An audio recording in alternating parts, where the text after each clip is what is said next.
Grandfather of a 6-year-old girl killed by her own dad says the authorities have blood on their hands after an inquest yesterday found their failings did not contribute to the little girl's death. Well, Ellie Butler died less than a year after being returned to her parents following a custody battle. Ellie's grandfather, Neal Gray, is with us in the studio. Concluding the inquest, Dame Linda Dobbs at South London Coroner's Court said, "I am unable to conclude that any acts or omissions by the relevant agencies possibly or probably contributed to the death of Ellie." What did you make of that? I was unhappy at the verdict, especially where the lady coroner didn't justify or look into the social workers and the other agencies, because at the coroner's court, when questioned, each of the different agencies admitted they failed with Ellie. They let her down.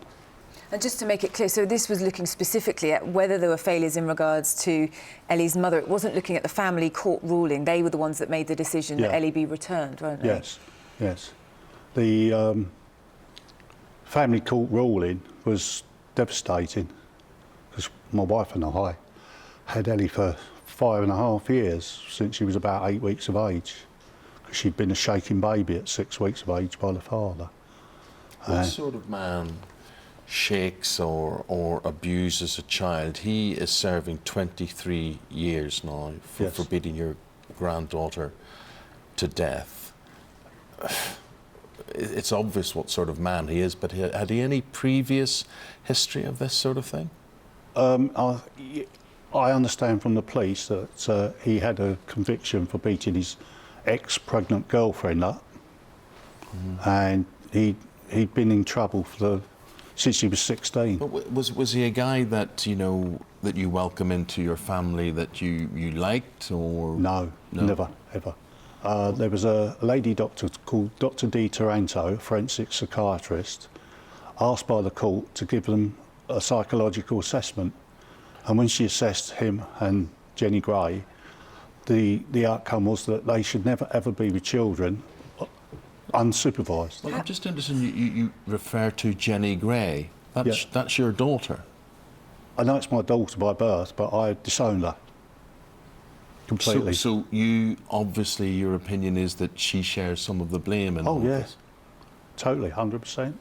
The Lady Judge Hogg brought her recommendations out in October, and I was in the witness box, and she said, "Right, we've done our tests, we're going to send Ellie back."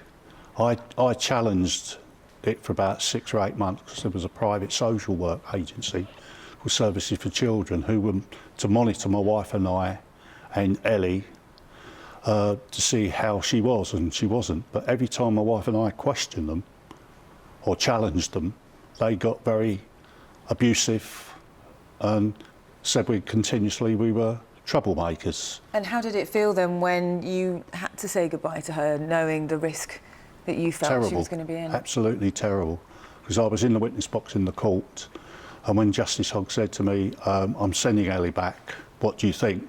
I looked at her straight in the eye, like I'm looking at yourself, and I said, "I hope you, Justice Hogg, and all your professionals in the courtroom have a conscience." I said, "Because one day you may have blood on your hands." And of course, 10 months later, it happened. She was dead. The verdict didn't go the way you wanted it yesterday, the ruling. How do you ensure that this doesn't happen again?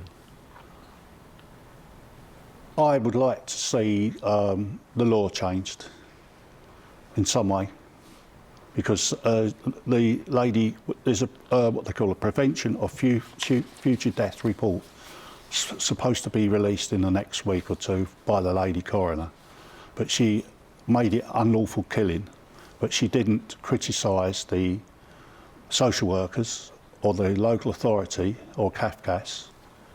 She said she didn't think they had any part in Ellie's death.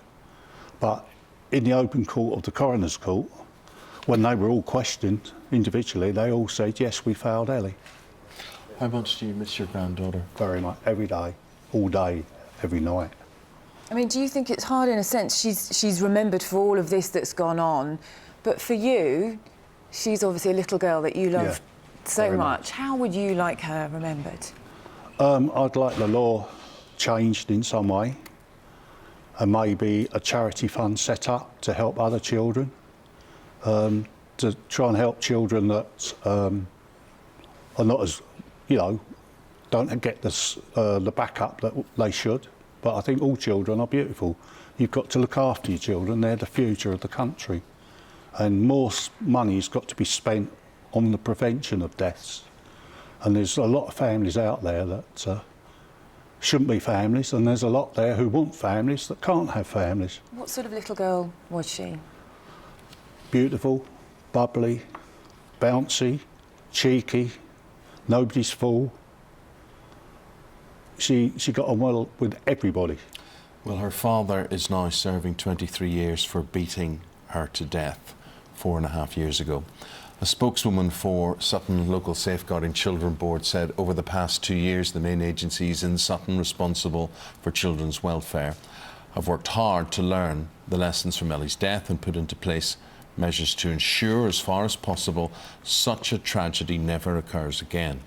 Well, also Services for Children, whose social workers worked on the case, said the inquest looked at the relationships between authorities and agencies, and we hope this will help to ensure that the most efficient system possible is in place to protect children in future. I should say we also offered Justice Hogg the opportunity to comment, but she didn't respond to our request on that. Neil, our condolences to you. Thank you very much. We realise and appreciate how painful it is for you to talk, and we realise also... It's okay, as long as I get the message out there to try and help any other children in the future. Well, sir, you've been